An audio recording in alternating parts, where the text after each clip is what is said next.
जय जय राम जय श्री राम, दो अक्षर का प्यारा नाम।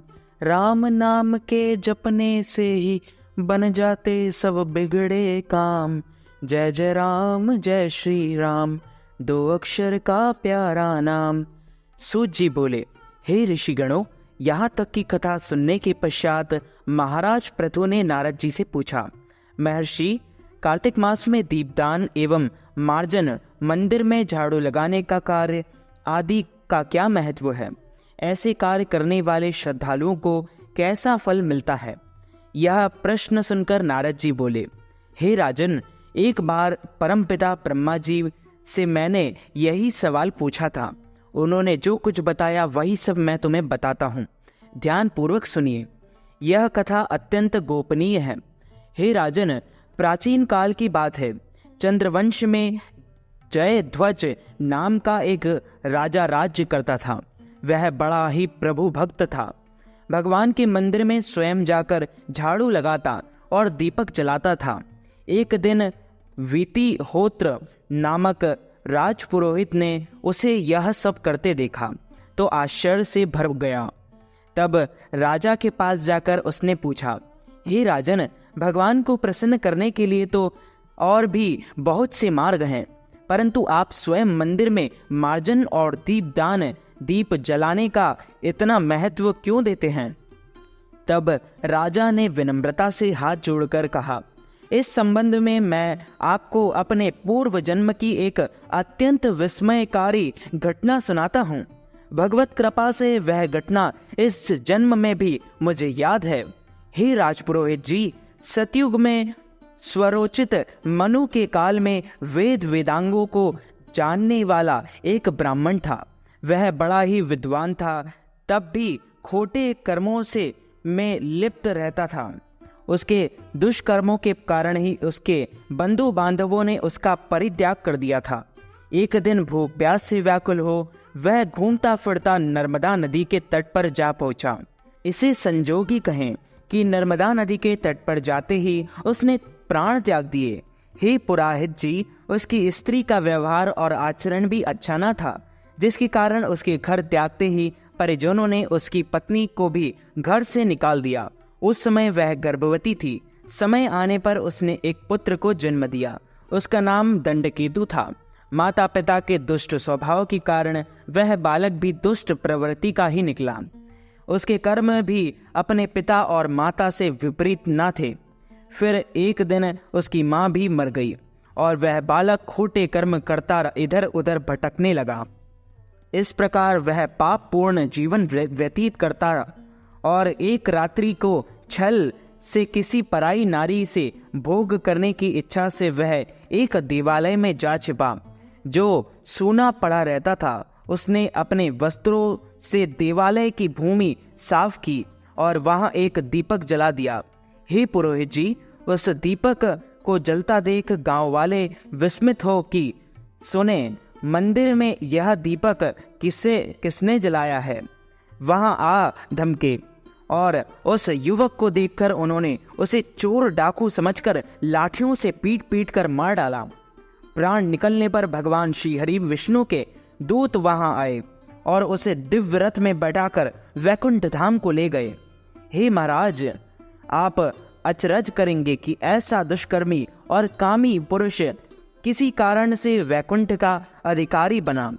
तो सुनिए, जब उसने मंदिर का मार्जन, सफाई और दीपदान किया, वह कार्तिक का महीना था जिसमें सिर्फ एक बार ऐसा कर्म करके वह वैकुंठ का अधिकारी बना। हे महाराज, जब कार्तिक माह में एक दिन में एक बार ऐसा करने पर ऐसा सुफल मिला, तो पूरे माह ऐसा करने वाला कितने पुण्य का भागी होगा। इसका वर्णन तो हजारों मुख वाले शेषनाग और स्वयं ब्रह्मा जी भी नहीं कर सकते।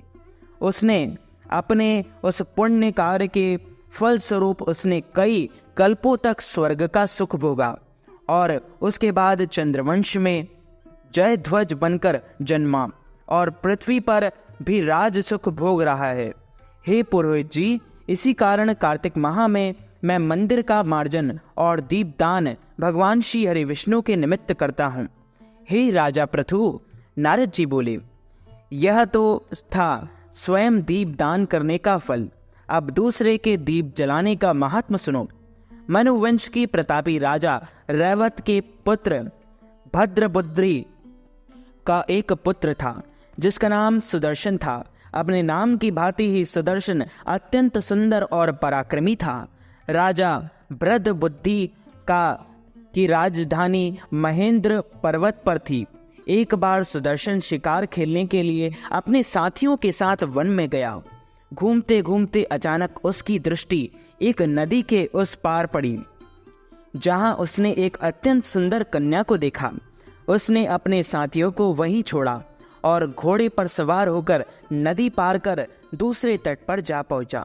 हे राजन, वह कन्या अत्यंत रूपवती थी। राजकुमार सुदर्शन उसे देखते ही उस पर मोहित हो गया। कन्या भी उस बलशाली और सुंदर युवक को देखकर लजा गई। तब राजकुमार सुदर्शन ने बड़ी ही नम्रता एवं शालीनता से उसका परिचय पूछा। तब कन्या ने बताया कि वह गौड़ राजा की पुत्री मदलांसा है और अपनी सखियों के साथ क्रीड़ा के लिए वहां आई है। तत्पश्चात स्वेच्छापूर्वक उन दोनों ने गंधर्व विवाह कर लिया। कुछ समय तक वे नर्मदा के तट पर विहार करते रहे। फिर अपने घर पर आकर माता पिता का आशीर्वाद ले आनंद पूर्वक रहने लगे। हे राजन, कुछ समय बाद राजा भद्रबुद्धि अपने पुत्र सुदर्शन को राज्य की बागडोर सौंपकर स्वयं वन में चले गए। राजा बनने के बाद सुदर्शन कुशलता पूर्वक राजकाज चलाने लगा। रानी मदलांसा भगवान विष्णु की अनन्य भक्त थी और उसे देख राजा सुदर्शन भी भगवान की पूजा अर्चना करने लगे और उसके अनन्य भक्त बन गए। बाद में रानी मदलांसा की प्रेरणा से राजा सुदर्शन ने भगवान का एक स्वर्ण मंदिर भी बनवाया। वे दोनों ही उस मंदिर में भगवान का पूजन एवं कार्तिक मास में दीपदान आदि किया करते थे। एक दिन रानी मदलांसा मंदिर में दीप प्रज्वलित कर रही थी कि राजा ने उसे बुलावा भेजा। रानी ने पहले दीपक जलाया, फिर राजा के पास पहुंची। इस कारण उसे देर लग गई। इस पर राजा सुदर्शन अप्रसन्न हो गया और बोला, तुम तो कहती हो कि पति ही स्त्री का देवता होता है, फिर दीपदान में इतना समय लगाकर तुमने मेरी आज्ञा का ना मानकर मेरा अनादर किया है, अपमान क्यों किया? यदि देरी का कोई दूसरा कारण था तो बताओ। तब सती साध्वी मदलांसा ने बड़े ही स्नेह पूर्वक कहा, हे महाराज, मैं आपको दीपदान का महत्व बताती हूँ, आप ध्यान पूर्वक सुनिए। यह घटना मेरे पिछले जन्म की है, जो ईश्वर की कृपा से मेरे इस जन्म में भी मुझे याद है। हे स्वामी, पिछले जन्म में मैं एक चूहिया थी और गोदावरी नदी के तट पर एक मंदिर में रहती थी। एक दिन कार्तिक मास में किसी ने मंदिर में भगवान के निमित्त एक दीपक जलाया, जिसकी बत्ती छोटी थी। इस कारण वह दीपक बुझने को हो रहा था। मैंने घी खाने के लोभ में उस बत्ती को मुंह में पकड़कर ऊपर उठाया। ऐसा करने से दीपक की लौ तेज हो गई, मगर मेरा मुंह भी झुलस गया। मुंह जलने की पीड़ा से मैं झटपटाने लगी और उसी झटपटाहट में मेरी मृत्यु हो गई। क्योंकि रात के समय भगवान के मंदिर में दीपक प्रज्वलित करते समय मेरी मृत्यु हुई थी, इस कारण भगवान विष्णु के दूत मुझे वैकुंठ ले गए। उसके बाद मेरा जन्म मदलांसा के रूप में हुआ। हे स्वामी, यह रूप राशि आप जैसा योग्य पति मुझे दीपक की लौ ऊंचा करने मात्र से फलस्वरूप मिला है।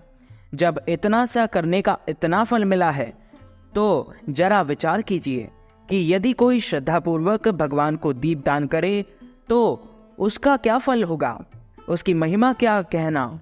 हे राजा पृथु, मदलांसा के मुख से यह सब सुनकर राजा सुदर्शन का क्रोध शांत हो गया। तत्पश्चात आजीवन उसने कार्तिक माह के व्रत किए एवं दीपदान किए और अंत में वैकुंठ को गया। बोलिए श्री लक्ष्मी नारायण भगवान की जय, श्री कृष्णचंद्र भगवान की जय, श्री रामचंद्र भगवान की जय, हनुमान जी महाराज की जय। तो मित्रों, हमारे इस ज्ञानवर्धक वीडियो को आप अधिक से अधिक लोगों को शेयर कीजिएगा, लाइक कीजिएगा, कमेंट कीजिएगा और सब्सक्राइब करके बेल आइकन को भी ऑन कर लीजिए। ऐसे ही नई नई वीडियो देखने के लिए आप सभी को सादर जय श्री कृष्ण, सादर धन्यवाद।